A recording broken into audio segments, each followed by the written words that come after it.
So we will go ahead and get started. I'm sure more people are coming in, but welcome everyone to Voices Professional Education Series. Today's session is Abuse in the Workplace, Identifying and Rectifying Abuse Towards Residents. So thank you all for joining us today. A special thank you to our sponsors that you see listed here. With their help, we are able to provide this education series throughout the year and on an ongoing basis. In case you forgot to opt into our sponsor prize drawing, please email your name to events@voicestl.org to enter. We will be drawing our first prize winner at the end of this week. A special thanks to Missouri Healthcare Association. They are facilitating the nursing home CEUs, nursing home administrator CEUs. And then we have more. One second here. Special thanks to Greater Kansas City chapter of the American Society for Pain Management and Nursing. They are facilitating the CNEs. And at the end of this webinar, you will be asked to fill out a survey. So when you exit and leave the webinar, it will pop up on your screen. We ask that you provide us with feedback on the knowledge that you may have learned today, as well as on the series itself. Here's a list of some of our other upcoming professional education webinars in case you are interested in joining us for any of these topics. Registration for each individual session is now open and available on our website, or you can still purchase the whole package at a discounted rate. And just go to our website for more information about each program and the speakers that we have lined up. Now I would like to send a warm welcome to Robin Pendleton. He is our speaker today and with the Missouri Department of Health and Senior Services. Thank you, Robin, for joining us. I am going to hand this over to you so that you may begin. Just a reminder for everyone, if you want to leave your questions throughout the webinar in the Q&A or the chat, Robin or myself will be monitoring those throughout. Robin, it is all yours. Thank you. And can you just verify me one more time that you're seeing it? All right, awesome. Well, thank you guys for being here today, and thank you for the warm welcome. Like she said, I'm going to be watching the chat box, so let me get that pulled back up so that I can monitor that. If you guys would, just real quick, I probably won't acknowledge everything that comes in for this question, but if you want to, just go ahead and throw in the chat box, where you work, what kind of role do you play with where you're working at, something along those lines, just kind of have an idea of who my audience is today. My next question too, and if you want to throw this in there with it, is how many of you have actually made a hotline before to the Adult Abuse, Neglect, Exploitation Hotline? Just curious.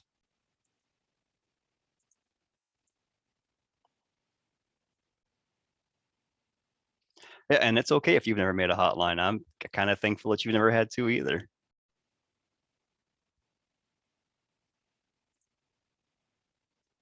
Very cool. Keep them coming, you guys. So our objectives today, I'll just really quickly go over these for you.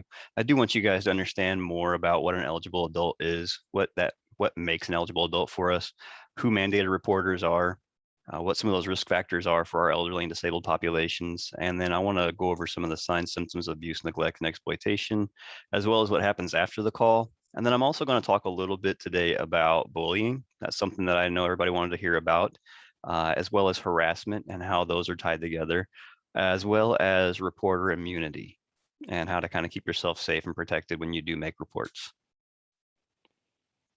So to kick this off, I just want to tell you guys about Andy real quick. Andy is an older gentleman. He had an extremely successful career throughout his life. Later in his life, he started having diminished capacity and diminished ability to take care of his own care. And so his stepson began managing his finances and handling some of his day-to-day life decisions. He then became deprived of food and medicine. His identity was stolen.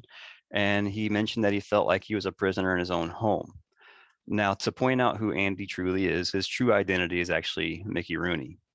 Mickey Rooney in 2011 actually went to Congress and testified about his situation and how he had been financially exploited, as well as the abuse that he had been having to live through with being deprived of his medicine and his basic necessities. Now, if you guys aren't sure who Mickey Rooney is, Mickey Rooney was a extremely successful entertainer. We'll call him an entertainer because he was in many different forms of entertainment, movies. He did Broadway. He did all kinds of things. And you can imagine that somebody who was that successful probably had a pretty substantial net worth. Let's see some guesses in the chat box. And if you know his story and you have the answer, feel free to throw that in there. I'm also not mad at you if you Google it real quick, but can anybody tell me what his net worth was actually, what his estate was worth when he passed away? Let's hear some guesses here.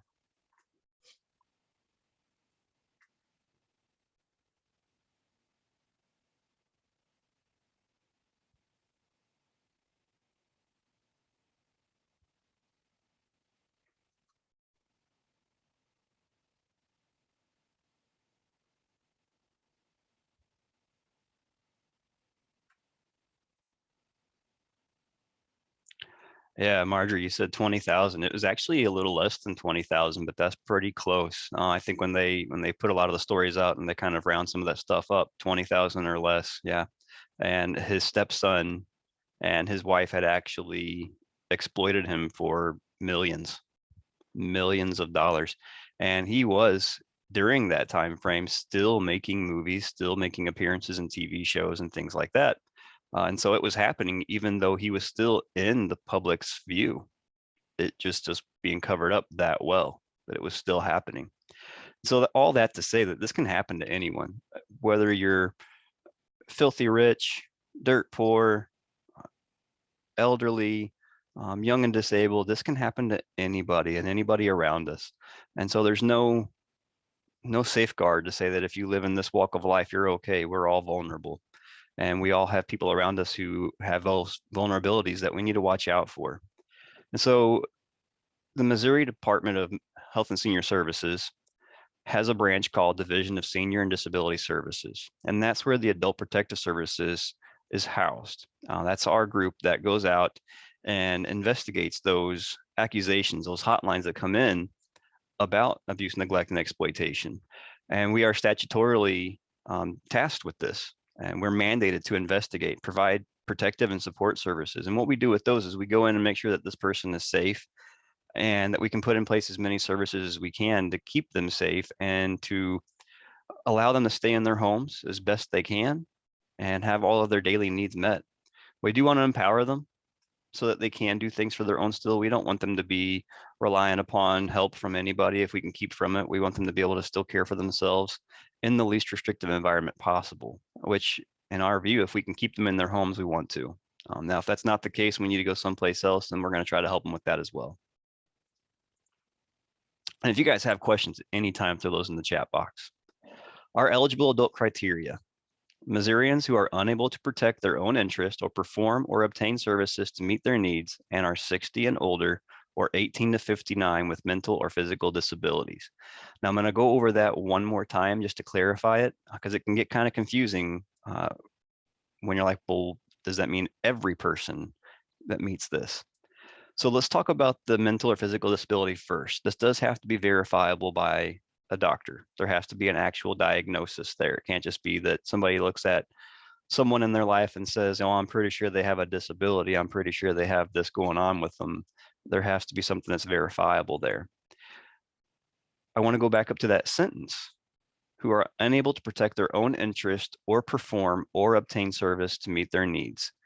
Those are ors, not ands. And that's the part that gets kind of confusing sometimes. I have people ask me, well, they can do some of that, but they can't do all of that. That's okay. They're still an eligible adult for us. It's not that they have to not be able to do any of those. It's ors. So if they are unable to protect their own interest, or they're not able to perform or obtain their own services to meet their needs, and then they meet those criteria of the age or the disability, we have an eligible adult that will allow us to go in and do our investigation. Any questions on that so far? Go ahead and throw them in the chat box as well. My next question to you all is, do you know if you're a mandated reporter? So there are many statutes out there that talk about individual jobs, walks of life, who then say you're mandated to report for this, that, or the other. So within our statute, I've highlighted a few of them here. Most of the groups that I talk to about this kind of fall within a lot of these here, but also employees of health and senior services, regardless of where they work, mandated reporters. If you're working with a AAA, mandated reporter. Facility administrators, first responders, funeral directors, it goes on and on. Hospital and clinic personnel engaged in examination, care, or treatment. So there's plenty of walks of life that maybe they've been seeing some of this stuff and they weren't sure that they were supposed to report it, or they didn't know if they were a mandated reporter or not.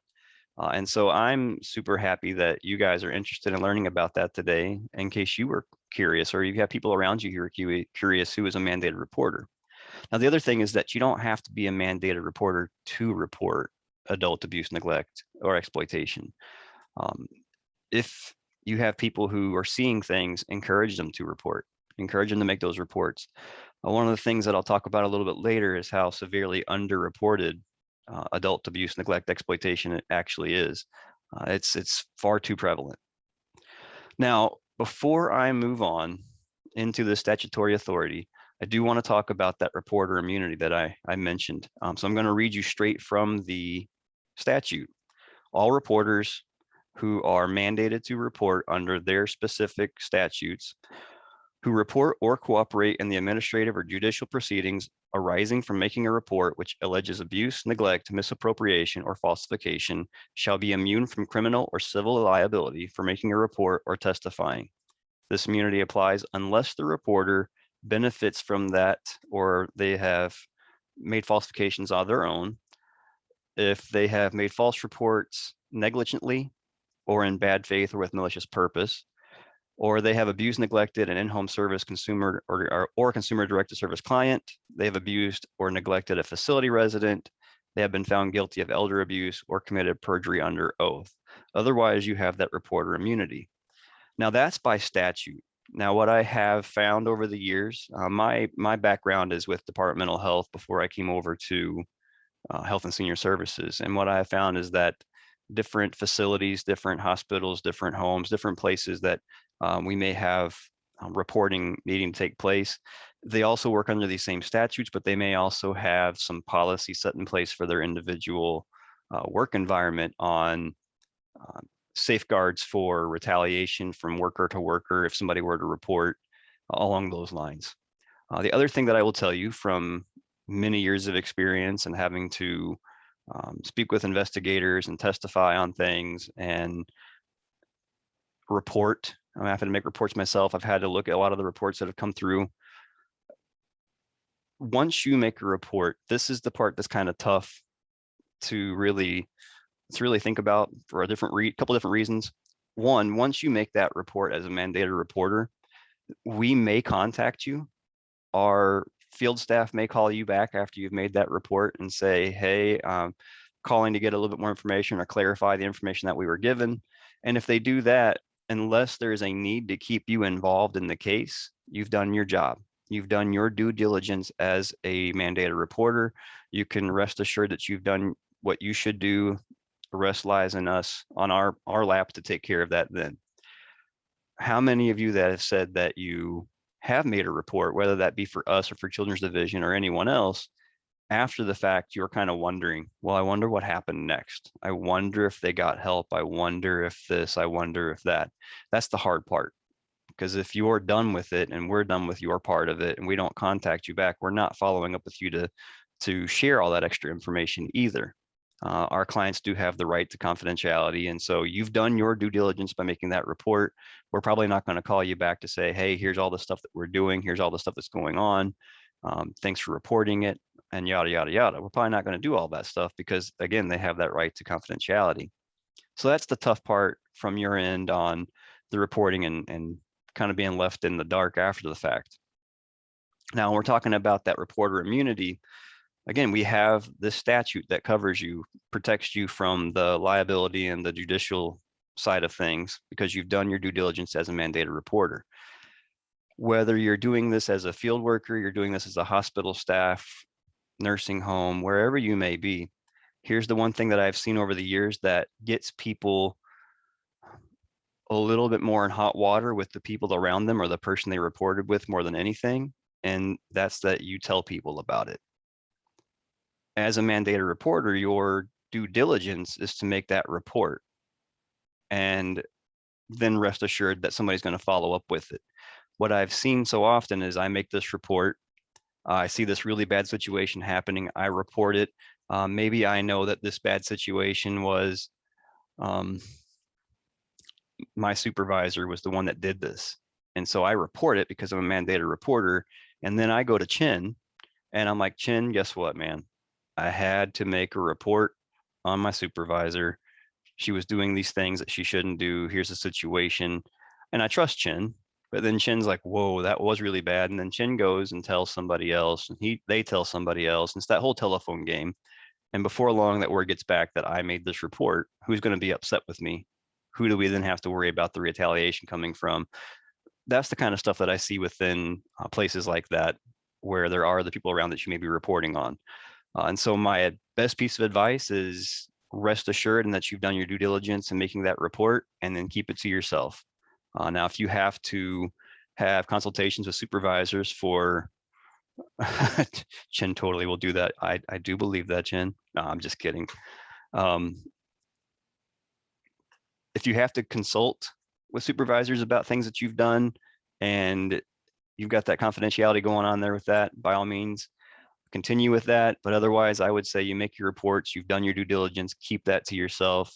The fewer people that you tell, the less hot water you're going to get in or worrying about people saying, well, you turned me in for this or that. The other thing that I tell people about that is that you didn't turn somebody in. You didn't, I hear people say all the time, they're snitching. You're not doing these things to benefit yourself, right? This person has done something that has required you at that point to turn in those actions. So it's not that you are doing it to them. They have done something that their actions have caused this report to be made. So I also want you to feel safe in that you are doing your due diligence by making those reports. Now, once we start to do our investigations, our statutory authority does say that we have to do a prompt and thorough investigation to find out the likelihood of serious physical harm and protective service needs. We will determine those needs. We'll find out what kind of casework, counseling might need to be done, referrals. We might assist with alternative living arrangements, coordinate with other agencies. We don't want to duplicate information if we don't have to. If we have another department within the state already working with our client, we want to find out how we can work with them rather than doing it all over again, or maybe even just giving them the information that maybe they don't have, or vice versa. This graph right here shows what our allegations look like. Now this one I think is a year old. The numbers are still pretty close to the same, but what you can see is that self-neglect is our largest form of allegation, and that's what gets reported the most. People seeing someone who's living in a situation where maybe they're not taking the best care of themselves, not living in the best living arrangements, and they report that self-neglect to us. The next one that you see is financial exploitation and falsification. We do see that one quite often. And just to kind of go to the last one, sexual abuse is only at 1%.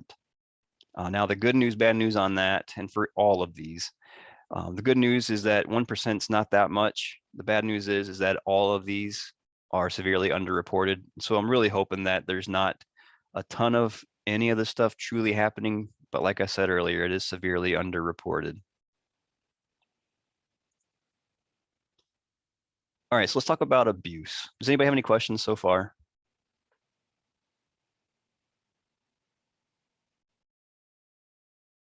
All right, not seeing any, we will move forward. Abuse is a form of mistreatment by one individual that causes harm to another person. That's the definition that NAPSA uses, the National Adult Protective Services Association. Our statute defines abuse as the infliction of physical, sexual, or emotional injury or harm, including financial exploitation by any person, firm, or corporation, and bullying. Now, I know bullying was something that we wanted to touch on today, and so we will get to that here in just a minute, and I'll talk to you guys about what that means, what to look for. When we're looking at signs of abuse, physical abuse can oftentimes be the easiest things to identify, to see. When you're seeing bruising, you're seeing things that look way out of place, broken bones, those are kind of the easy ones. But that's not the only types of physical abuse that I do want you to be aware of.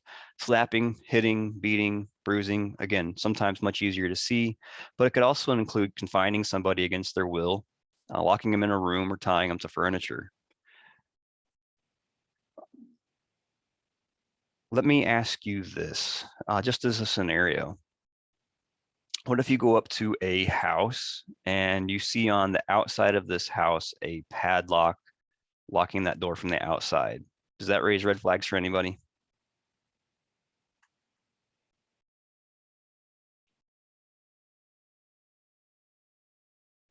Marjorie says yes. Chin says yes as well. Does it not raise red flags for anybody? Anybody have a good reason that there might be a padlock on the outside of a house?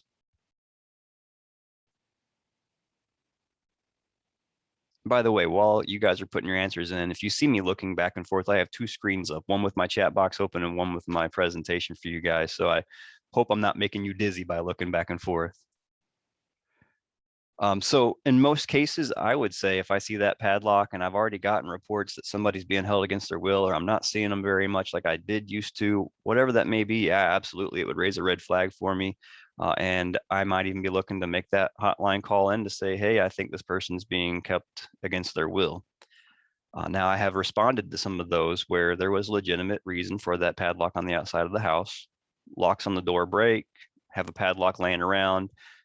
Sometimes it is cheaper and you may only have the resources to use what you have at your disposal. When you leave for the day, if you've got a padlock, you can throw it on your door. You've locked your house up just like we might at our house with the door lock and the deadbolt. So there are some times that these things look nefarious, but there are good reasons behind it. That's not to tell you not to report these things. That's to tell you that when we do our investigations, we will do a prompt and we'll do a thorough investigation to find out what is truly going on. Now, those of you, I saw that a lot of you guys are working in a lot of like senior living places, ombudsman, child and family care, all kinds of places where you're going to see people who could potentially have been abused. When somebody's being restrained against their will, I want you to be looking for linear marks on like their wrists, their ankles, but beyond that, I want you to be looking at like the biceps area. Sometimes people be restrained by their bicep area. I want you to look at their waist area if that's something that you can do. If that's something that you're automatically going to be seeing anyway, look for those. We do have people who oftentimes wind up in geriatric chairs, and then somebody tries to use something like a saddle sheet restraint where they're maybe restraining them almost like a 5-point harness, if you will. It's kind of going between their legs, being restrained kind of behind them over the shoulders. And so those may not be as obvious that somebody's being restrained against their will because those bruises may not be in the same areas. I do want you to look for, again, those bruises, abrasions, and welts. And if you're talking to them about those things and you're asking the story behind where'd you get this bruise, oftentimes stories may not match up to the injury or they have no known cause. Or they can't remember where it came from. A lot of times if you have a bruise on the front of your hands or the front of your arms, front of your body, and they say they walked into a door, something like that, there's usually the matching up of the story to the bruise. Now, if they don't remember where it came from or it's on the backside of their body, looks things like that, or it looks like hands, looks like fingerprint marks, those are good signs that even if they're telling you some other story, there may be something else behind it. Look for skins, look for skin tears, any kind of action that's likely to cause injury, even if it's internal, maybe they've been shaken, things like that may have happened, and we have talked about the restraints. Emotional abuse is another type of abuse that we're going to talk about too. That emotional pain, distress, or anguish, they may use threats. They may try to intimidate somebody, humiliate them. This does include insulting, yelling, threatening. Again, can include that isolation as well. or nonverbal actions such as throwing objects or glaring. So something to watch out for here if you have clients, you have patients who are coming in and they have somebody with them, a caregiver, a guardian, son, daughter, whoever it may be, and you're asking questions about finances, you're asking questions about bruising, health concerns, whatever it may be, and that person seems to be glaring or they're kind of looking over at them like, I hope I'm not saying something wrong here. That could be a sign, and that might be something that you want to ask them more questions. Or if you have enough information already to say, I think I need to make a hotline, make that hotline for us. Caregiver neglect, failures by individuals to support the physical, emotional, and social needs of adults dependent upon them for their primary care. The neglect can take form of withholding food, medications, or access. So that's something that you may see as well. If you have concerns that somebody's not making it to their appointments that they used to make it to all the time, they're calling to reschedule, they're calling to cancel, whatever it may be, and it seems kind of out of the norm, that could be a red flag as well. If they've had a sudden change in who is providing that care and it has changed drastically, could be a sign as well. If they are paying for care, if they're paying for their living arrangements, they're living in a nursing home, a residential care facility, wherever that may be, and those payments aren't coming in anymore, has there been a change in who's handling the finances? That could be a sign of not only the caregiver neglect happening, but also a financial exploitation. If somebody's failing to fulfill a legal or contractual responsibility, so if we know we have in-home workers or consumer-directed workers and they're not doing those things that they say they are, that's something that we want to look into. If you come across somebody saying that they're being allotted 4 hours a day of care by a in-home worker or a consumer-directed worker, but they're saying the person only showed up 1 hour instead of all 4, it might be something for us to look into, especially if we know that that person is claiming that they've worked all 4 hours. And we'll get more into that a little bit later with the financial exploitation too. Self-neglect. If we look at self-neglect, that involves seniors or adults with disabilities who fail to meet their own physical, psychological, or social needs that does threaten their health, safety, and well-being.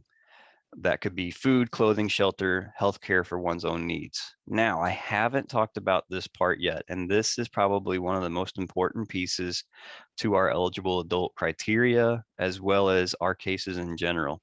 This excludes a mentally competent person from making bad decisions. My next question for you guys, how many of you have ever made a bad decision, made a bad choice, even after somebody told you it was a bad idea or that you were making a bad decision? I know I have. Anybody willing to admit to it? I don't need the story, just a yes or no. Lindy says, yep. Yeah. Chin says, sure, every day. Chin, I've probably been there for a couple of them. Lisa says, oh, yes, we all have, right? And what gives us the right to do that? What gives us the right to make a poor choice, a poor decision, even though somebody else has said, that's just not smart? What gives us that right?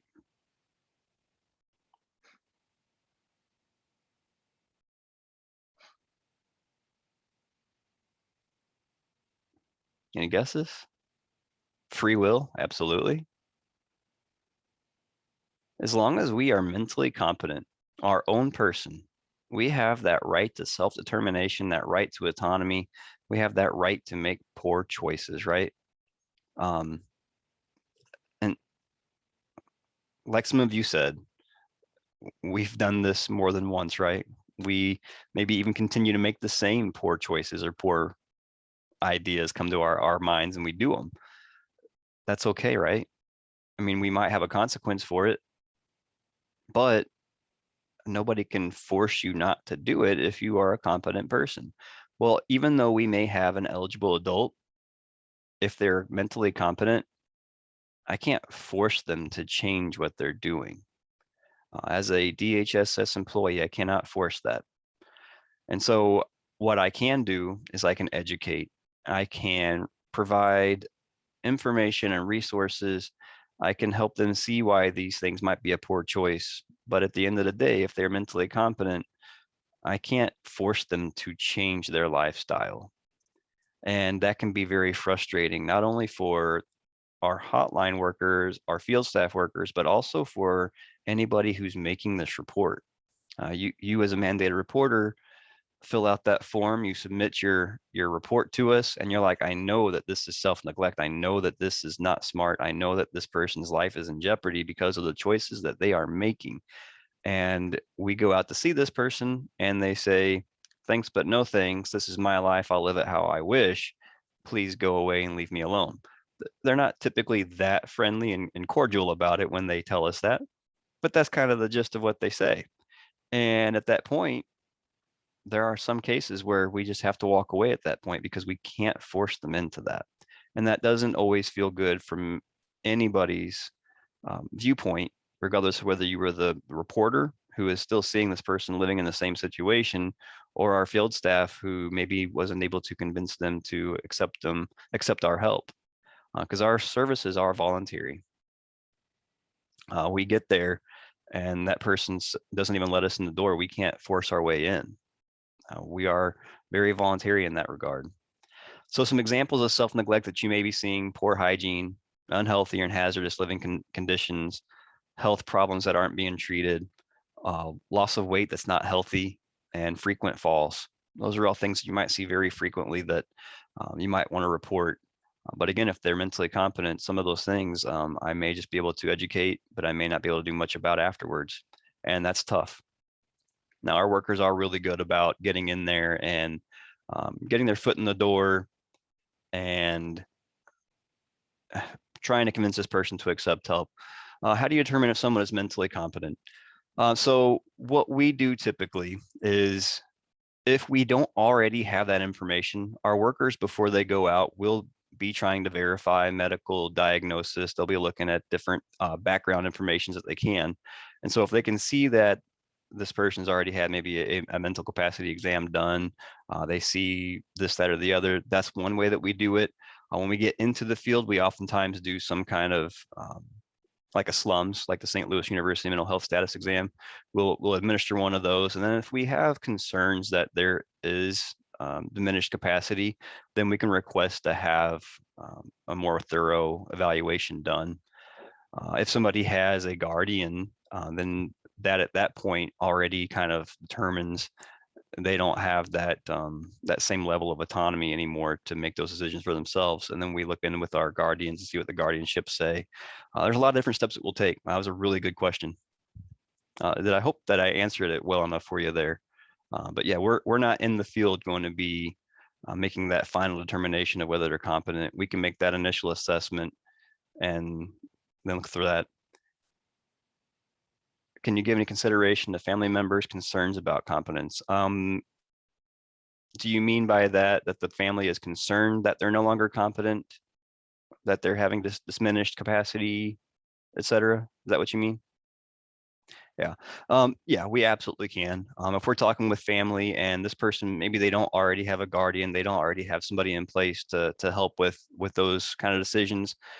If we request for maybe a more thorough evaluation, if we do see that this person needs a guardian, then we can push forward for a guardianship, and we have our own general counsel that helps us out with that. And again, it's not an easy process, but we can do that. Can the family member make the initial hotline call? Yes, they absolutely can. Anybody can make that initial hotline call. Yep, absolutely. And we will never tell our reported adult who made the hotline call. They can assume all day long who it might have been. And in some cases, they can probably make a pretty good guess. If they're pretty recluse and only see one person ever, they can make a pretty good guess who it might have been, but we never ever divulge that information. So yeah, family members can make that hotline call. And I would say a good number of our non-mandated reporters making those reports are family members. Very good questions. All right, to talk about sexual abuse, you're very welcome. That includes physical force, threats or coercion to facilitate non-consensual touching, fondling, intercourse with other sexual activities. It's particularly true with vulnerable adults who are unable to give consent or comprehend the nature of these actions. So one thing that I will point out, and we've been kind of touching on it already, is if somebody is unable to give consent, well, if somebody has a guardian, are they able to give consent to that?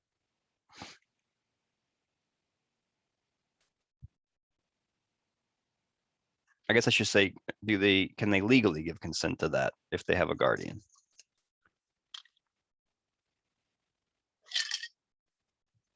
Yeah, Marjorie says no. Yeah. So if you have a guardian, one thing that we do look at is what do the legal definitions of guardianship mean? What does this person's particular guardianship mean? When they had it written up, did it include XYZ civil rights to remain intact for them to be able to make these decisions on their own, which can be done for some people. The same thing, we do the same thing with a DPOA. We look to see if that power of attorney has actually been enacted. Is it still enacted? And what does it truly say? They don't all say the same thing. And so we want to look and see what each one of them says and what rights does that person then have to care for or handle for that person if it is enacted. Same with the guardianships. And so when we have somebody with a guardian, that becomes a vulnerable adult who doesn't necessarily have that right to give consent when it's going to sexual activities or other things.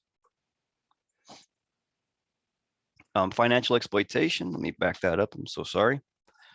That includes the misuse, mishandling, or exploitation of property, possessions, or assets of adults. It includes using another's assets without consent, under false pretense, or through coercion and manipulation. Let me put this on the slide that talks about some examples. I'm gonna let you guys read through those while I give you an example myself. Let's say that we have, I'll use my grandmother. I'll just say my grandmother. My grandmother has a grandson comes to her and says, "Grandma, can I borrow $1,000? I need to pay some bills." And grandma says, "Sure, here you go." And then the grandson comes back a week later and says, "Grandma, can I borrow $5,000? I've had some more expenses come up." And she says, "Sure." And then me as another grandson comes in and grandma says, "Did you know that your cousin borrowed $6,000 from me this month?" And I'd say, "You're kidding me, right? Why did you do that? You know he's out spending that on stuff he shouldn't be spending it on." And she says, "Well, if you asked for money, I give it to you too. And I want to be as helpful as I can. And if I can help my grandkids and my kids, I'm going to help them." Was there exploitation there?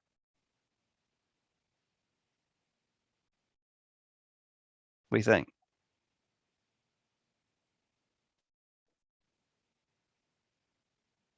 Let me say that grandma also has full capacity. She's a completely competent person. She freely gave that money. Lisa says that she's competent, then no. Chin still says yes. Yeah, it's not necessarily exploitation. It is it's not smart. It's not smart sometimes, right? And I use that example because if you come across that, you might still want to hotline it, because we can check onto that and see if there was some kind of undue influence. Maybe there was some kind of coercion or some kind of deceit that does make it exploitation. But if there wasn't, and he just truly said, "Grandma, can I have this money?" And she said, "Yeah, sure, here you go," then there's no exploitation. It's not a smart situation to be in. It's not a good situation, but there was no exploitation. And so the exploitation can be kind of tough sometimes. How about I'm helping pay for grandma's bills. I'm not paying the bills, but I'm helping her go pay the bills. She can't get out. And so I say, "Grandma, if you just give me a check, I'll run it to the utility company and I'll drop it off for you." And she's like, "Okay, sure." And I do that for a while. And then I say, "You know what, Grandma, it'd be a whole lot easier if we just went down to the bank and you put my name on the account. And that way I can just write the checks and drop them off. That way I don't have to come out here and bother you to write these every time. My name gets put on the account. I still pay the bills, but I'm also buying myself things from that account too. How about now? Exploitation? Sure doesn't feel right, does it? But let me ask you this, whose account is that now? It's mine and my grandma's account, because both of our names are on it. regardless of whose money got put into it to fill that account. Now, again, I use that one as an example because that one happens sometimes as well. That doesn't mean you see that the name's on it, don't report it, because again, we can check into that, make sure that, see what kind of deceit was happening, see what kind of things are there that we could then look into as the exploitation piece. But if both names are on the account, it does make it a little bit tougher sometimes to get a prosecution at least out of it. But we definitely want to check on that and see what kind of deceit, what kind of undue influence is there, what kind of exploitation is happening that we can do something with, and how can we help that person who is being exploited. So you guys probably look through this list here of things that we do want to look for. These are the ones that aren't so confusing. They're a lot more straightforward. And that's why I wanted to bring up a couple of them that weren't so straightforward, and to kind of help wrap your minds around what we see sometimes that makes it a lot more difficult to do something with. All right, I told you guys we talk about bullying. So bullying, our statute defines it as intimidation or harassment that causes a reasonable person to fear for his or her physical safety or property, and may consist of physical actions including gestures, cyberbullying, oral, electronic, or written communication, and any threat of retaliation for reporting of such acts. Let me ask this next question. Would I necessarily consider the same thing as you to be bullying? You know, you guys have probably already picked up that I've known Chin for a little while now, and we joke and we play around a little bit, kind of give us a little light elbowing here and there, that little nudging sometimes. Could somebody else consider that harassment or bullying? It's kind of a subjective term, right? It is kind of subjective. And so if we go back to that definition just real quick, if you are seeing these things or somebody is telling you that they're being bullied, that right there already fits the definition for you to make that hotline to us to say this person's being bullied, I'm sorry, that these things are happening. These are the gestures, these are the actions, these are the words, these are the electronic things that are happening. And we'll take that report, we'll look into that bullying, and we'll look at what the subjective pieces to it are, because again, the biggest part here is a reasonable person. So if this would be something that we could say a reasonable person would fear for their safety or their well-being or their property, then absolutely it fits that definition. Now I included next the definitions for harassment, because once we find that report that you have made about bullying, when we look at the criminal side of that, those actions, so that we can get a prosecution in the criminal statute, there is not a thing about bullying, it is harassment. And so harassment in the first degree, if without good cause, engages in any act with the purpose to cause emotional distress to another person, and that such act does cause such a person to suffer emotional distress, as a Class E felony. So the key words there to that one is that emotional distress, and what kind of things is it causing? Are they having to seek out counseling now? Are they taking medications? Is it interfering with their sleep patterns? Is it interfering with their activities of daily living? Those are the kinds of things that we're going to be looking for to see what kind of impact it's had on their life. So second degree, if without good cause they engage in any act with a purpose to cause emotional distress to another person, it's a second degree. In the second degree is a Class A misdemeanor unless the person has previously pleaded guilty or been found guilty of a violation in this section, in which case it would still be a Class E felony. So what questions do you guys have about bullying versus harassment, or both, or what have you? I know that can be kind of confusing. Clear as mud sometimes, right?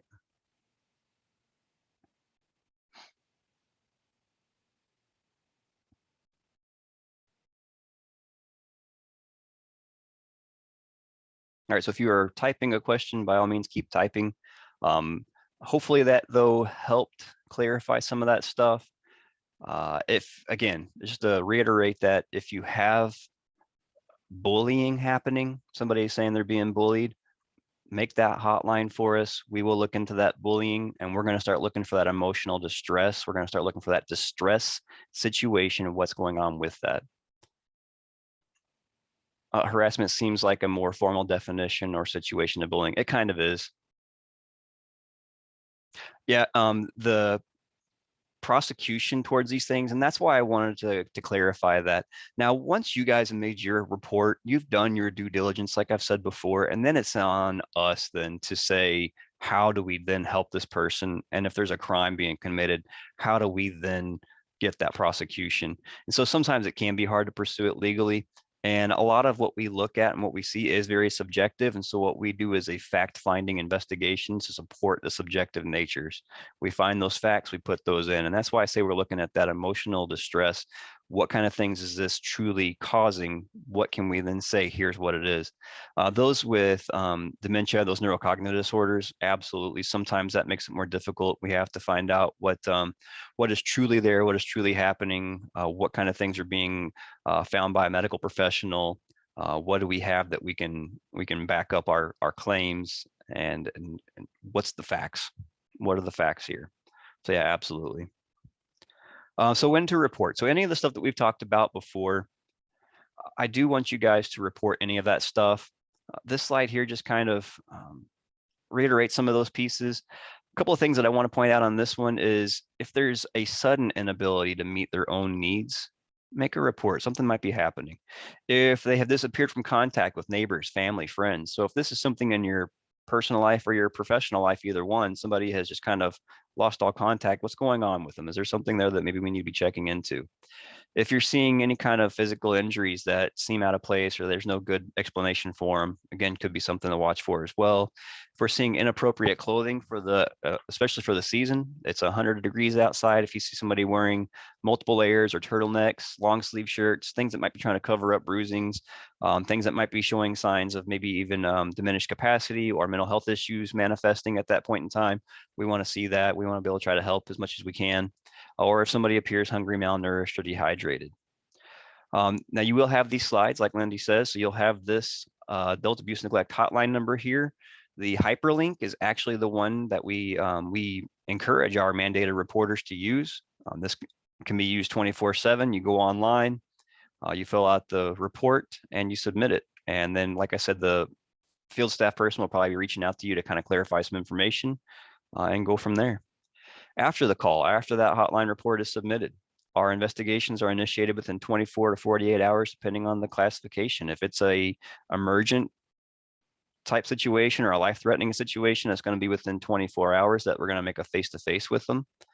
Our CRU, our hotline workers, will make that determination at that point in time, and they'll route that out to the appropriate workers around the state. I've told you guys about our individuals' rights. Mary, it's actually going to be at the very end of this presentation, so I'll leave that up there. And then also you'll have this sent to you at the end. So stay tuned, it's coming back up. They do have the right to confidentiality. And like I said before too, they have the right to refuse services and support should they not want them. We do want them to feel secure and safe, that we're going to keep their information safe, we're going to keep them safe, and do no harm if we can keep from it. We want to make sure that they're taken care of. Our immediate response to the reporter and or our victim is going to start right off as soon as you guys get off the phone with our central registry unit, or you submit that online report. Immediately, we're going to start getting into that and collecting evidence, interviewing people, bank records, taking photos, whatever it needs to be done. We're going to find as many resources for that person as we can too. And then if we do have a need for protective services, we're going to continue on with that. Now, our cases are typically only open for about 60 days unless there is a need to stay with them longer. And then we may open a protective service case to go a little bit further with some of those needs that may not have been addressed just yet. Now, this next piece is, I've mentioned if we have a criminal element to this. If there is a criminal element to this and our workers can reach that point of having reasonable suspicion that a crime has been committed, we're going to generate another investigation with our special investigations unit. And they're going to conduct some very high-level criminal investigations of abuse, neglect, and exploitation. They're working for prosecution. That's how we're trying to get justice for our eligible adults. And and find out what we can do to prevent this from happening again. If there's already law enforcement involved, our SIU workers, special investigating unit workers, typically don't work those cases because that would just be duplicating efforts. Now, if there's already law enforcement involved, we do ask them if they want help or if they want us to take point on it, things along those lines, so that we can make sure that people are, again, getting the justice that they deserve. If we have in-home aides who abuse, neglect, or steal from their elderly disabled clients, whether that's falsifying documentation, saying that they were working but they weren't, our primary responsibility in that case is to get that person placed on the employee disqualification list, and we'll still be working with law enforcement on those cases to try to work towards prosecution. Our SIU workers are also working very closely with the prosecuting attorneys in the counties that they're working in to try to work towards getting that justice and restitution for people as well. Some of the challenges that we have for our investigations is if the person that is the caregiver is a relative, if our victim is dependent on them for care, or they're unwilling to press charges against a loved one, that makes it tough. It doesn't make it impossible. We can still go forward with some of our cases that are criminal in nature, even if they don't want to press charges. It just makes it more difficult. If we have somebody whose caregiver is now gone, whatever that means, whether that be that person passed away, they've been incarcerated, they've left, they've been terminated, whatever it may be, that might mean a loss of independence for somebody as well. And what can we do to help put that in place, put services in place to help them? Access to our eligible adults can sometimes make a challenge too. Right now, during the COVID era, we've had a lot of accessibility issues where if somebody was in a hospital or a nursing home, for example, we might not have been allowing visitors in, and that makes it a lot harder for us to get in to see somebody face to face and assess them for things that are going on. We've had to do some things by phone where we might have been in person before. You guys mentioned earlier about those with like neurocognitive disorders. Sometimes their credibility comes into play where what's real, what's not real, and we have to wade through where's the facts, what can we substantiate here. And if we have communication difficulties, can also cause challenges. And so if it's a language barrier, we get interpreters. If it's something else, we do our very best to work around with those to get things put in place. That could be assistive devices that we need to assist somebody in obtaining before we can have a good communication. So things like that, we will work our very best towards, but it does cause more challenges too. Now I wanted to get to how we can and cannot intervene here at DHSS. We can provide protective services and interventions. We can authorize in-home services when there's criteria met.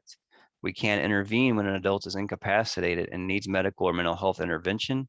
And we can intervene on behalf of an incapacitated adult to identify a representative or explore legal intervention. So that's kind of going towards those criminal actions, as well as looking at potentially setting in place a guardianship or something. So we can do all those things. And again, provided that person is accepting our services if they have full capacity. Now, here's what we cannot do.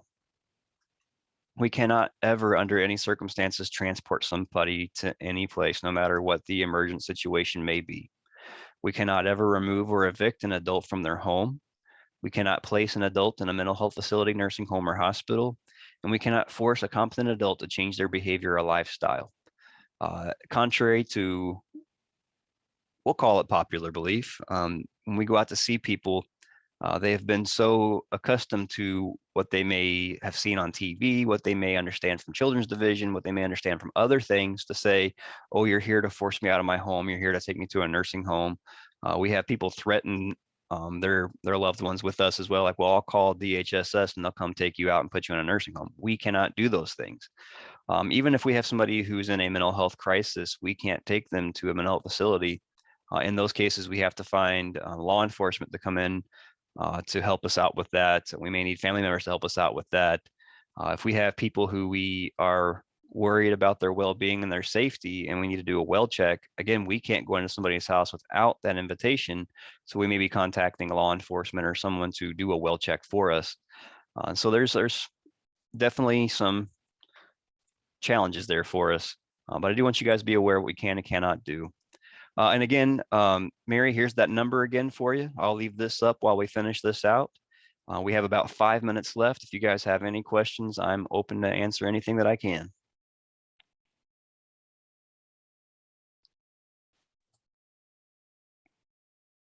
Thank you so much, Robin. We'll Oh, you're very definitely welcome. leave this open for anyone to drop in questions. Write down this number. And like I mentioned in the chat, this recording and Robin's PowerPoint slides will be shared at a later time this week. But we'll get these questions in. And thank you guys so much. Thanks for all the feedback. It's always more fun when you guys participate and play along too. Thank you, Great. Lisa. And then just a reminder, as you leave the recording, a survey will pop up. We just would love your feedback. It's great for us to know, and then we'll just continue to grow and improve our education series with that feedback. So.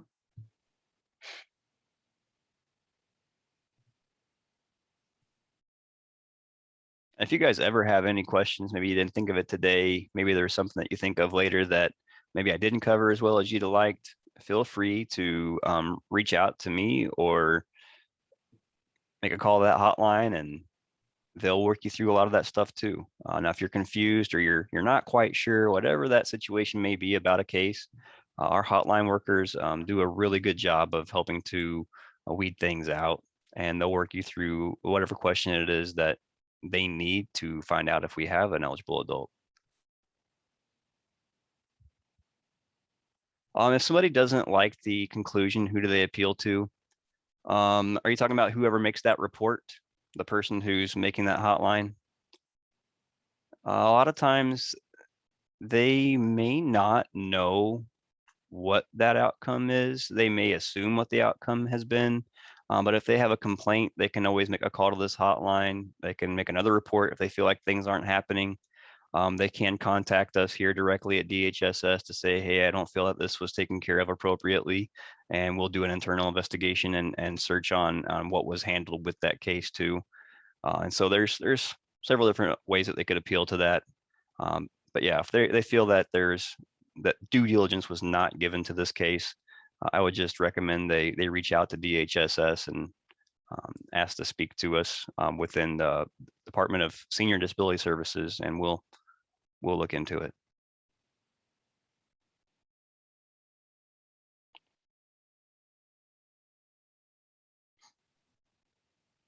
Well, I'm not seeing any other questions come in, but if you guys do have questions, feel free to reach out to Robin, or you can shoot us an email at events@voicestl.org, or reply to any of the emails that I'm sure you all have gotten from us about this presentation. And we will be more than happy to connect you to the right resources and make sure that your questions get answered. So once again, I want to thank you, Robin. This has been very informative, especially as someone who is, not working with clients. I don't know all of these things, so I have really enjoyed this as well. But I just want to say thank you, and You're very welcome. we will wrap this up. Thank you. Right. Thank you.